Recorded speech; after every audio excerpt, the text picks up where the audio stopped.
Did you know that refugees are getting more generous handouts than most Americans? It turns out that Idaho is spending millions to offer welfare benefits to refugees being shipped into the gem state. Idaho has been a leading recipient of refugees per capita for more than a decade now. But enrolling these people into programs sends the wrong message about what it means to live in the land of the free.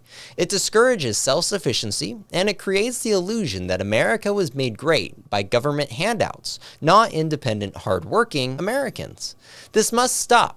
So on this week's episode of Fiscal Fridays, we dive into the broken system that is Idaho's Refugee Support Services programs, what it says to the world about the state of the nation, and what Idaho policymakers need to do to fix it.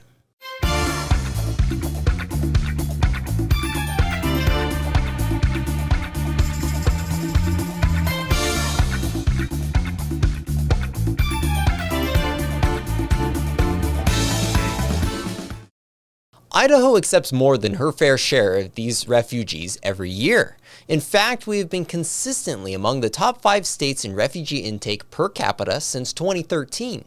If these numbers hold, Idaho can expect to see between 380 and 930 refugees here in 2024 alone. You would think this justifies spending on refugee programs, but analyzing the more than $1.7 million spent paints a different picture. Some funding goes to diversity, equity, and inclusion initiatives like cultural humility training for medical providers serving refugees. Other funding goes to support nonprofits like Janice's Agency for New Americans, a leftist group that relies on government funding to support 70% of their budget. Millions of dollars also go toward free health screenings and treatments, cash assistance, and medical welfare through Medicaid. For those who don't qualify for Medicaid, the federal government provides additional funds through the Refugee Medical Assistance Program. This enables refugees to still receive Medicaid-like benefits even if they don't qualify. But Medicaid through the RMA is more generous than Medicaid for citizens, allowing able-bodied working-age refugees to earn 8% more in their salary than their citizen peers.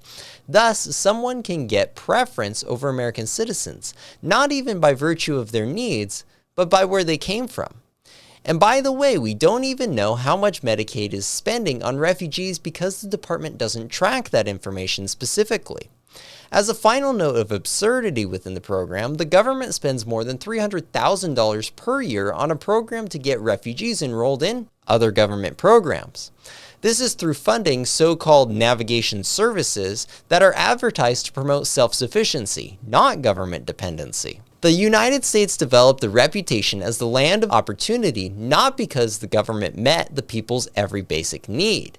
The nation was built on the idea that a free market and a small government designed to defend the God-given rights of the people is how we prosper.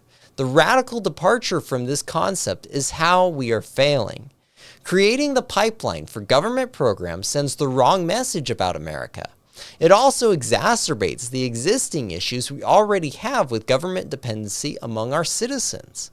With the cherry on top being that these programs are also funded with federal deficit spending, this group of programs is the perfect illustration of how Americans are being left behind. There are some options state lawmakers can take come January. First, a small step to correct this glaring issue would be at least not to hold refugees above citizens, but since the RMA is a federal grant program administered by the state, this may not be possible.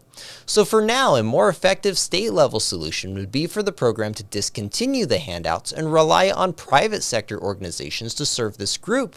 We must shift the focus toward helping migrants assimilate to American culture and be self-sufficient, not on how to get onto the system.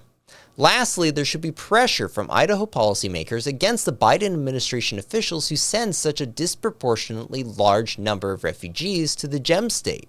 The question should be asked, why should the U.S. accept refugees in the first place? Our nation shouldn't placate the globalists and place Americans and Idahoans first. To wrap up, it is unacceptable for policymakers to facilitate a pipeline for handouts over self-governance and liberty, particularly when they are being more generous with public funds for non-citizens than for Americans.